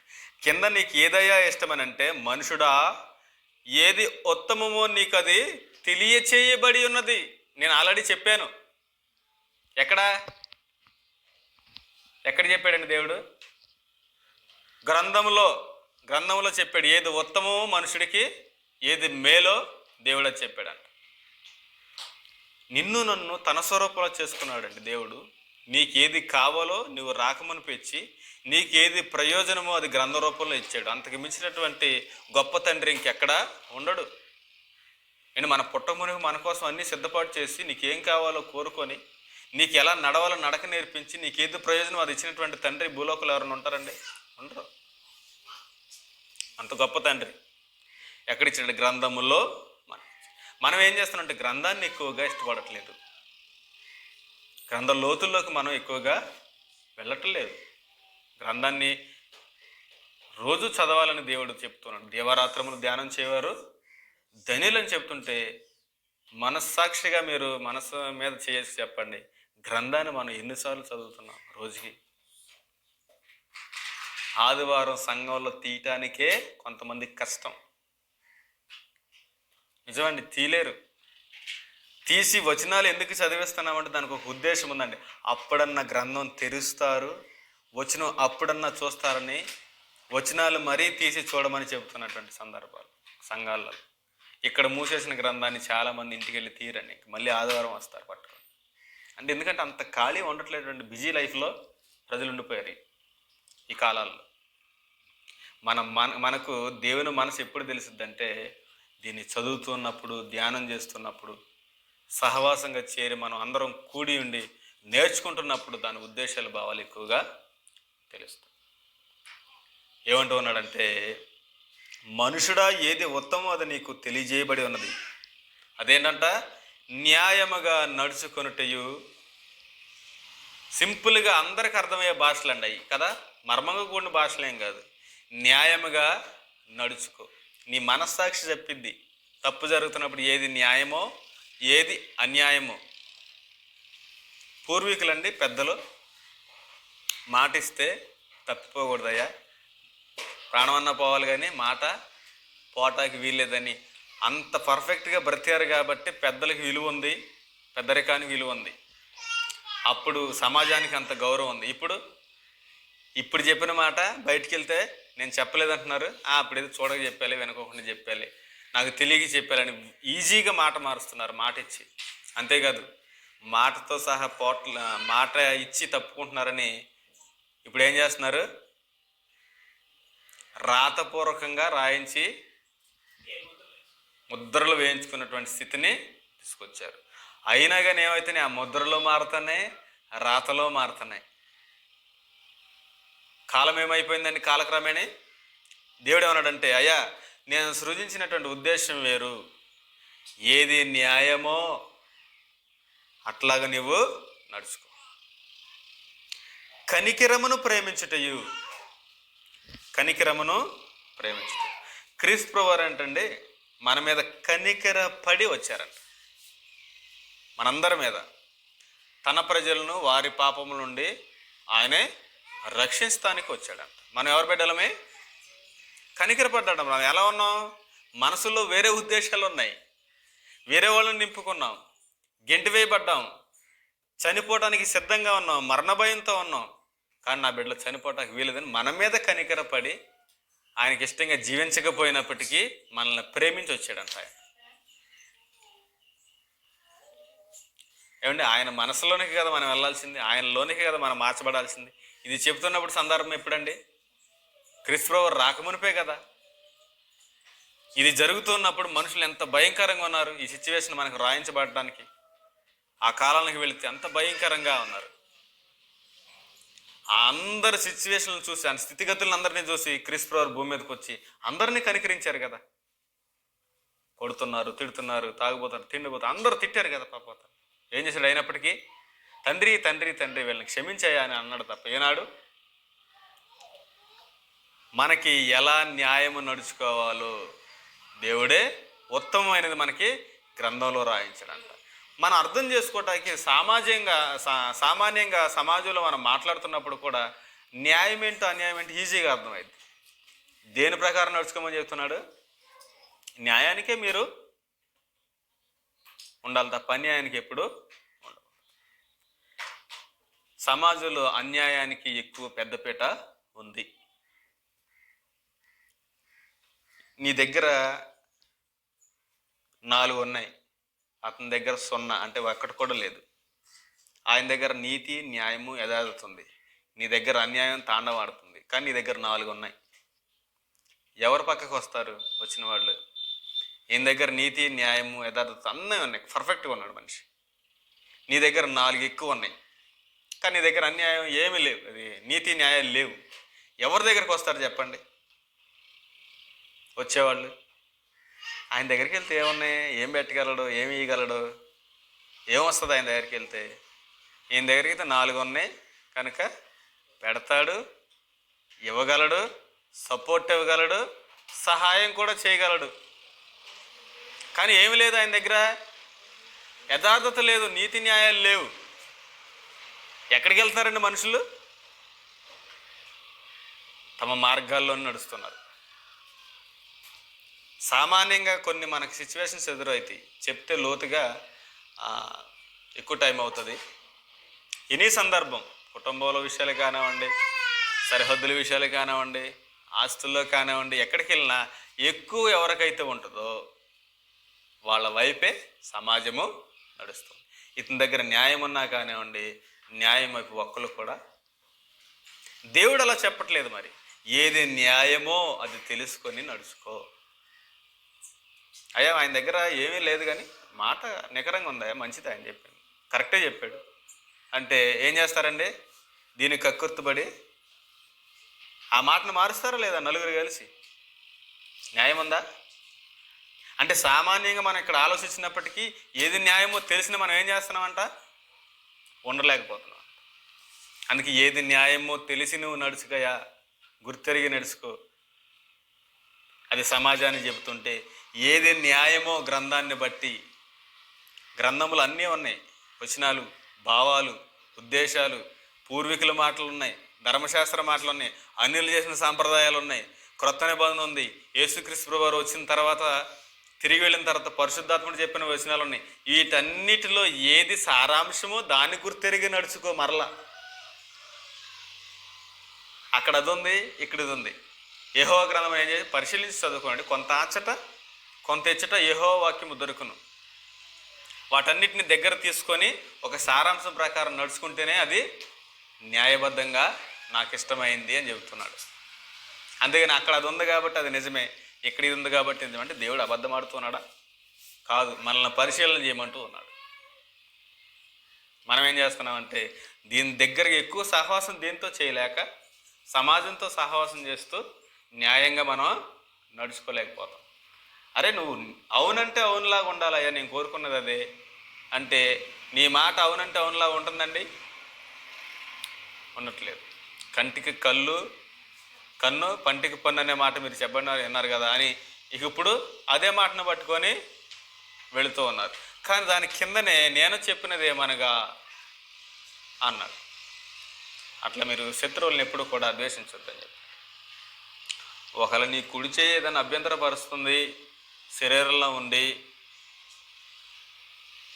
అని నీకు అనిపించింది అనుకోండి, ఏం చేయమన్నాడండి? దాన్ని తీసివేయమంటే అర్థం ఏంటంటే తీసేయమంటే పక్కకు పెట్టేవని కాదు, మళ్ళీ మనకే ప్రమాదం. అది దీని క్రియలు ఆపేయమని అర్థం. ఆపేటువంటి స్థాయి దీనికి ఇచ్చాడు దేవుడు. ఇదంటే వాక్యం అని అర్థం. పురుషునికి శిరస్సు క్రీస్తుని శిరస్సు దేవుడు, భార్యకి శిరస్సు. అంటే ఏదైనా అభ్యంతరాలు వస్తే దీని ప్రకారం వీటిని ఆపుకోండి క్రియలని అర్థం. తీసేయమంటే అక్షరార్థంగా తీసుకుంటే తీసేయమనే ఉంది అక్కడ, అట్లా చెప్పట్లేదు దేవుడు. క్రియల్ని మార్చుకోండి, వాక్యం ఉంది కాబట్టి. ఇది నేను మీకు ఏది ప్రయోజనకరమో అన్నీ నేను రాయించాను. దీన్ని చదువుకొని ఆ క్రియని కుడి చేసే ధర్మాన్ని ఎడంచేతికి తెలియకుండా చూసుకోండి. ఇప్పుడైతే పబ్లిక్గా తెలియాలి. అది చేసే ధర్మం ఎలా ఉండాలి? తెలియకపోతే గొడవలు. ఎందుకు నేను తక్కువ ఇచ్చానని నా పేరు చదవలేదు మీరు? చదువు నా పేరు మరియమ్మ గారు 50 రూపాయలు. బాగుందండి. రామారావు గారు 20 రూపాయలు. ఇది బాగుంది కదా, అందుకని ఈ పేరు చదవట్లేనా? నేనేమో తక్కువ ఇచ్చానని నా పేరు కూడా చదవట్లేదు. గొడవ. ధర్మం తెలియాల్సిన పని లేదండి. దేవునికి ఇచ్చిన ధర్మం తెలియాల్సిన పని లేదు. ఎవరికైనా సహాయం ఇచ్చినా తెలియాల్సిన అవసరత లేదు. ఇవన్నీ ఏది న్యాయమో ఏది అన్యాయమో గ్రంథంలో మీకు ఇచ్చాను, మీరు దాని ప్రకారం నడుచుకుని అంటుంటే మానవాళి అట్లాగా నడుచుకోకుండా ఎక్కడికి వస్తున్నారట? అందుకని ఎట్లా దర్శించగలనయ్యా నిన్ను నేను? నాలో సారాంశమే లేదే, నాలో నీతి న్యాయాలే లేవే, ఎలా దర్శించగలను నేను అని మాట్లాడు.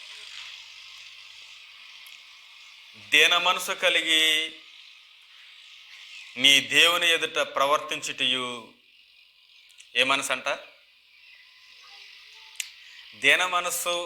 ఎవరయ్యా దీన మనసు కలిగి జీవించింది అంటే మత్తయి సువార్త 11:20-28 వచనాలు మాట్లాడుతూ నేను దీన మనసు గలవాడును కనుక అని ఎవరు మాట్లాడారు?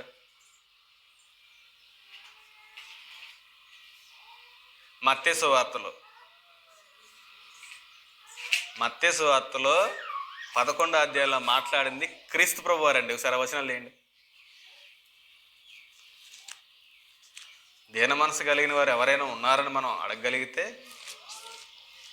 మత్తయి సువార్త 11వ అధ్యాయము 28వ వచనం చూడండి.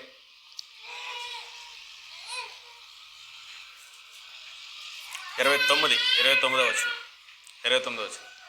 నేను సాత్వికుడును దీన మనసు గలవాడును గనుక మీ మీద నా కాడి ఎత్తుకొని నా యొద్ద నేర్చుకొనిడి. మీకా గ్రంథంలో ఏం చెప్పారు? దీన మనసు కలిగి ప్రవర్తించండి, నడుచుకోండి అని చెప్పాడు. ఇప్పుడు దీన మనసుకి ఎవరికి ఉందని మనం మాదిరిని చూడాలి మరి. క్రీస్తు ప్రభువుని చూస్తే నయమేనండి. మనకు లోకంలో మాదిరి కనపరిచే వాళ్ళు ఉన్నారు చాలామంది. వాళ్ళని చూస్తారు, వాళ్ళ విశ్వాసాన్ని చూస్తారు, వాళ్ళ జీవితాన్ని చూస్తారు, వాళ్ళ నడవడిని, వాళ్ళ ప్రవర్తనని, వాళ్ళ కుటుంబాలను చూసి అట్లా జీవితే అది చెప్పట్లేదు గ్రంథం. ఎవరైనా ఉన్నారంటే ఎంత గొప్ప సాక్షి సమూహం మేఘం వల్లే మనకు ఆవరించి ఉన్నందున మనకు భయం ఎలా అని అన్నాడు క్రీస్తు ప్రభువు. అంటే ఎలాగ జీవించాలన్నా ఒక మాదిరి మనకు గ్రంథంలో ఉంది. దీన మనసు కలిగిన వారు ఎవరుంటారు? క్రీస్తు ప్రభువు. అన్యాయంగా ప్రవర్తించే వాళ్ళు ఎవరుంటారు? అధిహార దాహంతో నమస్కారం చేయలేదని హింసించే వాళ్ళు ఎవరుంటారు?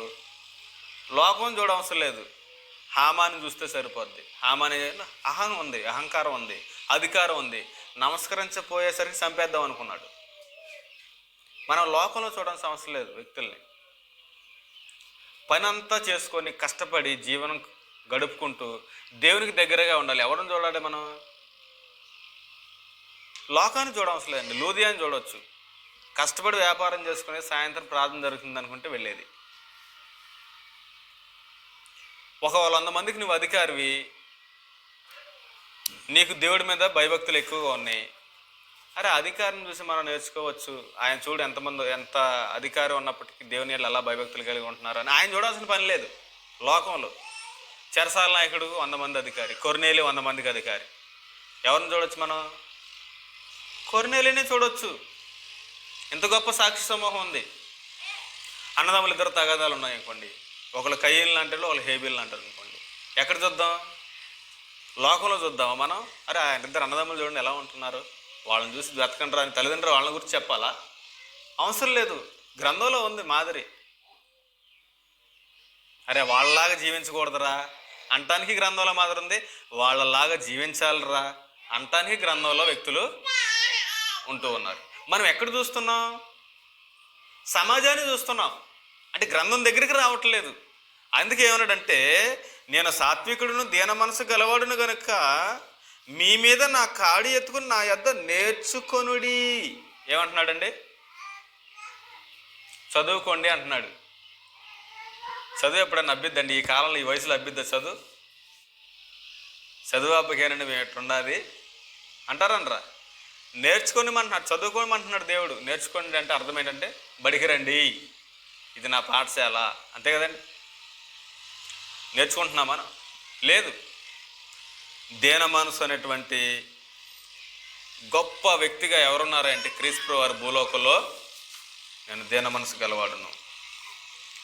ఆయనండి ఎవరితో ఎలా మాట్లాడాలో ఆ సందర్భాన్ని బట్టి, వాళ్ళు మాట్లాడిన మాటలను బట్టి వాళ్ళకి సమాధానం చెప్పి పంపించేవాడు. వాళ్ళు ఒకవేళ ఇరుకుల్లో పెట్టాలని వచ్చాడు అనుకోండి, రూపాయి ఇచ్చి కైసరికి పన్ను ఇవ్వాలి, ఇవ్వమంటావు వద్దంటావు అని అడిగారు. పరిచయాలు వచ్చి కైసరికి పన్ను. అప్పుడు దేవుడు ఏం చెప్పాడంటే, సరే నాకు రోక చేయించమని అడిగాడు. దాని మీద ముద్ర ఎవరిదని అడిగాడు. ఎవరిది ఉంది? చక్రవర్తిది ఉంది, సీజర్ చక్రవర్తి. అయితే కైసరికి ఇచ్చేయండి, దేవునివి దేవునికి ఇవ్వండి అని చెప్పారు. వాళ్ళు అడిగిన దాంట్లో దేవుని ఏమైనా వాళ్ళు అడగలే. మళ్ళీ పన్నిచ్చిట న్యాయమా కాదని అడిగారు. ముద్ర వేయించుకుందా మీరు, సృజించుకుందా మీరు, దానికోసం బ్రతుకుతూ దాన్ని సంపాదించేది మీరు ఏర్పాటు చేసుకున్నది మీరు చెల్లించుకోండి, కానీ నాకు ఇష్టమైనవి కూడా ఉన్నాయి, అది నాకు చెల్లించండి అన్నాడు అక్కడ. అంటే క్రీస్తు వారు బ్రతికారు భూమి మీద మన శరీరంతోనే, ఎవరితో ఎలాగ మాట్లాడాలో కూడా మాట్లాడుతూ జీవించారు. రాజు దగ్గరికి వెళ్ళి పిలాతు దగ్గరికి నుంచున్నాడు. నీవు రాజువా? తీర్పులో నుంచున్నారు. అవును, నువ్వు అన్నట్లే. నిన్ను గురించి వీళ్ళందరూ కూడా తప్పుగా మాట్లాడుతున్నారు. అక్కడ ఏం చేశారు? మౌనంగా ఉన్నారు. ఎందుకు మౌనంగా ఉన్నారు? లేఖనం నెరవేరాలి. ఎక్కడికి వెళ్ళాలి? క్రీస్తు ప్రభువారు శిలువ మరణానికి వెళ్ళాలి. నోరు ఎప్పొచ్చు అంటే లేదు, తండ్రి చిత్తం అక్కడ మాట్లాడటానికి. ఆయన ఎవరితో ఎలా మాట్లాడాలో, ఎక్కడ తగ్గించుకోవాలో బ్రతికి చూపిస్తూ మనకేం చెప్పించారు చెప్పండి? మాదిరిని, అడుగుజాడలు నడవాలని మనకి మాదిరిని ఉంచి పిలిపి పత్రికలో మాట్లాడారు. తన అడుగుజాడలో నడవాలని మనకి మాదిరి ఉంచిపోయాను క్రీస్తు ప్రభువారు. తర్వాత పరిశుద్ధాత్మ దేవుడు వచ్చి ఏం చెప్పారండి? నీ నాలుకను చాలా జాగ్రత్తగా కాపాడుకో, నీ ప్రవర్తన ఆయన అధికారానికి ఒప్పుకో, మీరు ఎదిగే నిమిషం పాలలాంటి వాక్యాలని సాత్వికంగా తీసుకోండి, బలమైన ఆహారం తినేవారిగా ఉండండి తర్వాత అని ఆయన సర్వసత్యంలోకి నడిపిస్తూ వెళితే, మనం ఈ సమాచారాన్ని అంతా కూడా వింటున్నాం కానీ, తెలుసుకుంటున్నాం కానీ ఆయనకి ఇష్టలుగా జీవించలేకపోతాం, సాధ్యపడలేకపోతుంది. ప్రియదేవుని బట్ల ఆలోచించేయండి. అందుకనే ఆ భక్తుడు మాట్లాడుతున్నటువంటి మాటలను ఆవేదన మనం చూడగలిగితే, ఎట్లా నీ దగ్గరికి రాగలనయ్యా, నేను నాకు మార్గాన్ని తెలియపరచంటే, మార్గం ఎక్కడో లేదు, సమాచారం ఎక్కడో లేదు, గ్రంథంలో ఉంది. గ్రంథాన్ని ఎక్కువగా మనం ధ్యానం చేస్తే గ్రంథమే మనకి చెబుతూ ఉంది. ప్రియదేవుని బిడ్డలారా, కొరింథీ పత్రిక చూడండి, మొదటి కొరింథీ పత్రిక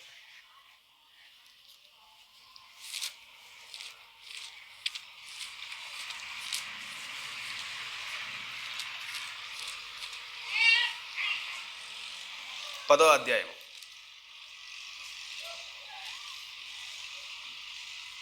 20వ వచనం.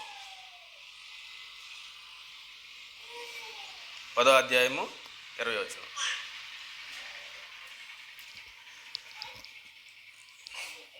అన్యజనులు అర్పించే బలులు దేవునికి కాదు. ఎవరికంటండి? అన్యజనులు అర్పించే బలులు దేవునికి కాదు, దెయ్యములకే అర్పించుచున్నారని చెప్పుచున్నాను. తర్వాత మీరు ఎవరితో పాలు భాగస్తులుగా ఉండకూడదంట. బలి ఎక్కడ అర్పిస్తారు? అది ఎవరికి అర్పిస్తున్నారు? అట్లా ఉండొద్దు. మీరు అట్లా ఉంటూ నేను దగ్గరగా ఉన్నాను, మీరు నాకు దగ్గరగా ఉన్నారు, మీరు భ్రమించొచ్చొద్దు. నేను క్లియర్గా సమాచారాన్ని గ్రంథంలో రాయించాను, నాకు దగ్గరికి ఎట్లా ఉండగలరు.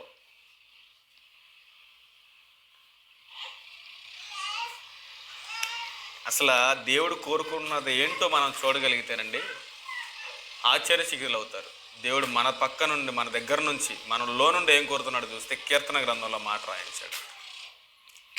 51:17 కీర్తన గ్రంథము 51వ అధ్యాయము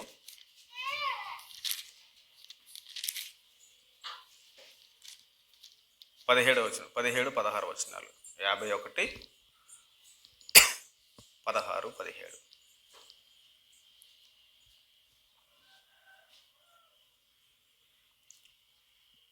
నీవు బలిని కోరువాడు కావు, కోరిన ఎడల నేను అర్పించుదును. అయ్యా, తర్వాత దహన బలి నీకు ఇష్టమైనది కాదు.